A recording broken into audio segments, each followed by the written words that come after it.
A warm greetings to the people who are seeing this video in our channel Civil Kentledge.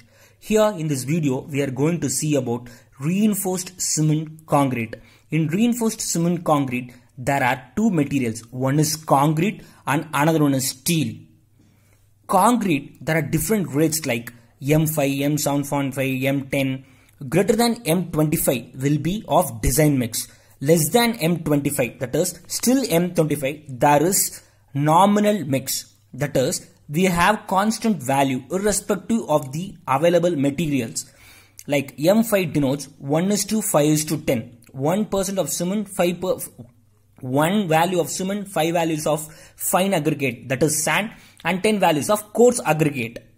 Like this is very easy to have in memory. That is, write M5, M7.5, M10, 15, 20, 25 in a sequence, and 5, 4, 3, 2, 1.5, 1.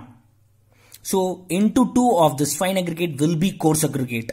You can see it very clearly. That is 10, 4 into 2, 8, 3 into 2, 6, 1 into 2, 2. So you can easily have in mind for these values.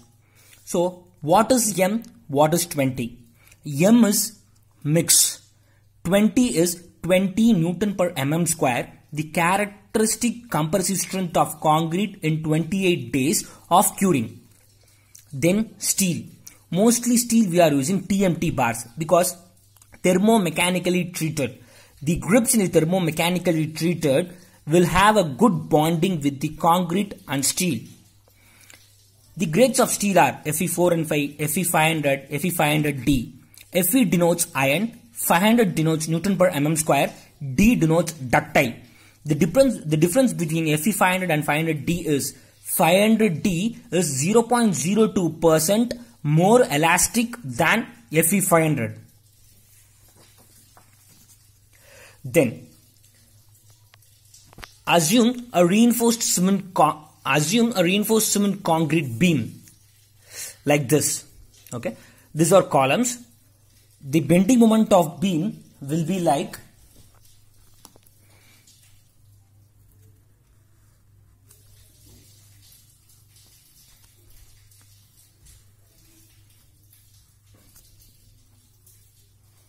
this. The bending moment of beam will be like this. So here is the compression zone and here is tension zone in middle. Here is the tension zone and here is the compression zone. So you can see beams like the bars will be starting in top, it will be cranked and then it will coming to lower portion, that is bottom, then it is going to be top again, because here will be the tension zone, here tension zone and here tension zone. We are providing bars in the tension zone because steel good in tension, that is taking tensile load, and concrete good in compression. So we are giving concrete in compression zone. Let us assume this is width of the beam and this is depth. So we are taking the cross section here. The top part will be compression and the bottom will be tension.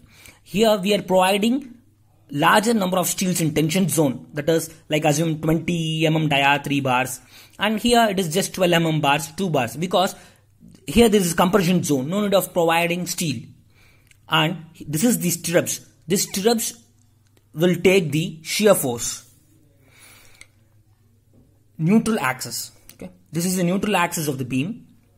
Over reinforced, under reinforced, balanced reinforced, balanced section. This is the T set of sections here. In over reinforced, the concrete will be less than steel. In under reinforced, concrete will be greater than steel. In balance, concrete is more or less equal to steel. We should always have in mind, we should design only under reinforced or balanced, because while designing over reinforced, concrete will fail first.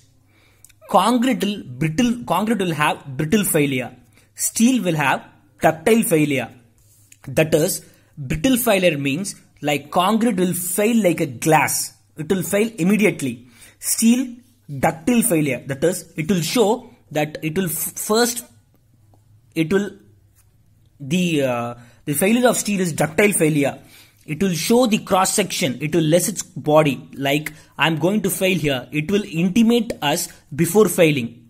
So it will form neck and then it will fail exactly here, like a rubber band. So it is good to design under reinforced or balanced.